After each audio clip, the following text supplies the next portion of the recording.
Goeiedag geliefde disipel van Jesus en baie welkom by nog 'n episode van In Jesus Bybelstudie. Hierdie is episode 3 van ons reeks Antwoorde op moeilike skrifte en vandag staan ook deel 3 van ons gedeelte oor Jesus se stelling in Matteus 7:21 waar hy gesê het, nie elkeen wat vir my sê Here, Here sal ingaan in die koninkryk van die hemele nie. Ek glo ons sal dan ook vandag klaarmaak met ons gedagte rondom hierdie teks. En dan as die Here wil, sal ek in ons volgende episode begin gesels oor Paulus wat in 1 Korintiërs 11:29 gesê het, want wie op onwaardige wyse eet en drink, en hy praat hier van die nagmaal, eet en drink 'n oordeel oor homself, terwyl hy die liggaam van die Here nie onderskei nie. En dan sal ons 'n bietjie kyk na wat hierdie onwaardige wyse is, en natuurlik ook wat dit nie is nie, sodat ons die woord kan reg verstaan. Maar terug na ons huidige gedeelte. Ons het dit in ons vorige 2 episodes baie duidelik gesien, dat Jesus nie hier besig is om van wedergebore gelowiges te praat nie.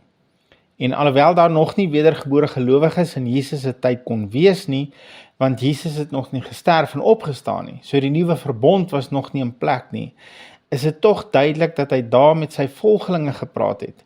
En ook ons as wedergebore gelowiges in gedagte, wat in die toekoms hierdie woord van hom sou lees.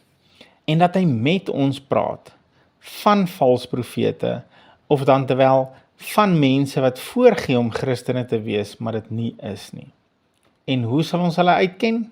Aan hulle vrugte, want 'n slegte boom kan eenvoudig nie goeie vrugte dra nie, al probeer hy hoe hard. Hy kan vir 'n tyd lank voorgee, maar hy kan dit nie volhard nie.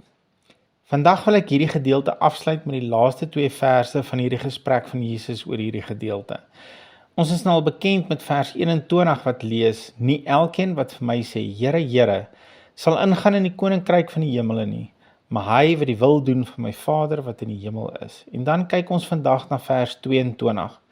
Baie sal in daardie dag vir my sê, kom ons pos net gou eers hier vir 'n oomblik. Watter dag is daardie dag? Baie sal in daardie dag vir my sê, dis natuurlik niks anders as die oordeelsdag nie. So kom ons hou dit in gedagte. Baie sal in daardie dag vir my sê, Here, Here, het ons nie in u naam geprofeteer en in u naam duiwels uitgedrywe en in u naam baie kragte gedoen nie. Let hier vir my op na 2 stukkies detail wat ons nie uit die oog moet verloor nie. Hierdie mense waarna Jesus hier verwys, maak sekere aansprake of beweringe as jy wil. Het ons nie in u naam geprofeteer en in u naam duiwels uitgedryf en in u naam baie kragte gedoen nie. En op geen stadium beamoen Jesus hulle aantuigings nie. Jesus sê op geen stadium, ja, dit is so, maar.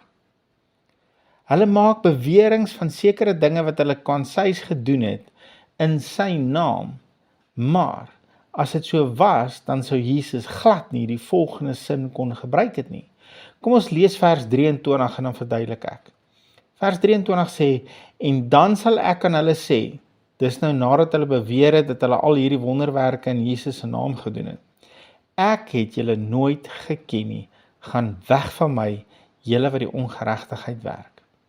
En hierdie is vir my die detail wat ons baie keer mis. Ek het julle nooit geken nie. Nou kom ons rewind net eers weer 'n bietjie en kyk wat het hierdie mens beweer, wat het hulle in Jesus se naam gedoen? Hulle beweer, hulle het geprofeteer. Nou dit kan jy doen, sonder enige leiding van Jesus of die Heilige Gees. Jou profesie gaan natuurlik net vals wees en leeg wees en nooit tot waarheid kom nie.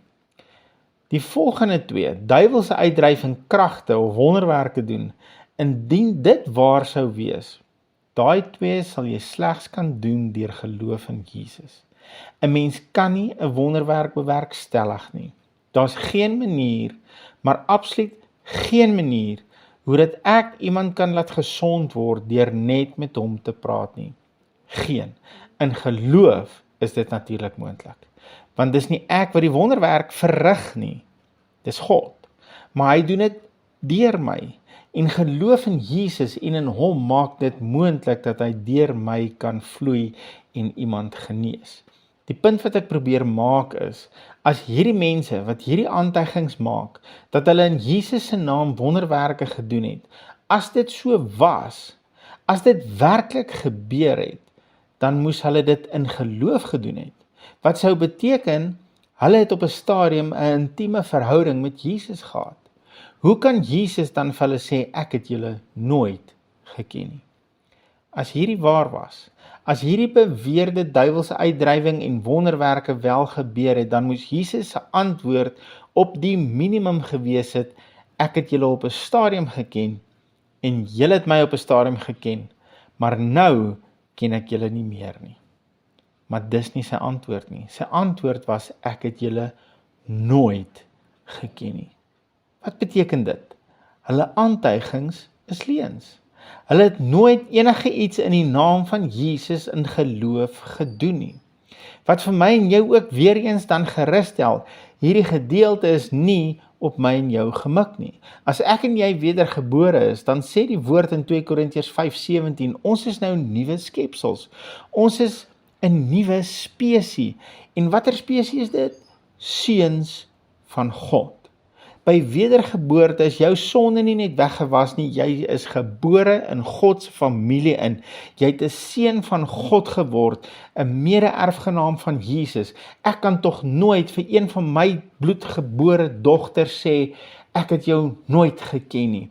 En so kan God ook nooit van jou as wedergebore seun sê, ek het jou nooit geken nie. Hy praat nie van my en jou nie. Hoe kan hy dan in die oordeelsdag vir my en jou sê, ek het julle nooit geken nie? Dit kan mos nie wees nie. Dit is onmoontlik. Hy moet ten minste vir ons sê, ek het jou op 'n tyd geken. Jy was my seun, maar jy het jou rug op my gedraai. Jy het my afgesweer. Jy het eers gesê, ek wil nie meer vir God en Jesus ken nie. Dis die enigste omstandighede waaronder hy vir my en jou kan sê, ek ken jou nie meer nie. Jy moet jou rug op hom draai. Maar hy kan nooit, maar nooit van iemand wat wedergebore was sê, ek het julle nooit geken nie. Geliefde, ek hoop van harte dat hierdie jou help om opnuut net weer sekerheid in jou hart te hê, dat jy met vrymoedigheid sal uitsien na die oordeelsdag, want hierdie gedeelte, ek het jou nooit geken nie, is nie op jou gemik nie. Maar kom ek herinner ons aan 1 Johannes 4 vers 17, wat vir ons hierdie volgende awesome, pragtige belofte gee. Hy sê, hierin het die liefde by ons volmaak geword, dat ons vrymoedigheid kan hê in die oordeelsdag. Die liefde van God bring vir jou vrymoedigheid in die oordeelsdag. Hoor wat sê hy? Hierin het die liefde by ons volmaak geword, dat ons vrymoedigheid kan hê in die oordeelsdag, want soos hy is ons ook in hierdie wêreld. Soos my Here Jesus is, so is ek reeds. En hy sal nooit van my sê, gaan weg van my, ek het jou nooit geken nie. Dankie, Here, u woord is awesome. Ons is so dankbaar, het ons eerste lief gehad. Dankie dat ons die voorreg het om u terug lief te hê. Amen. Geliefde van Jesus, hou jou oog op hom en jou neus in sy woord. Shalom.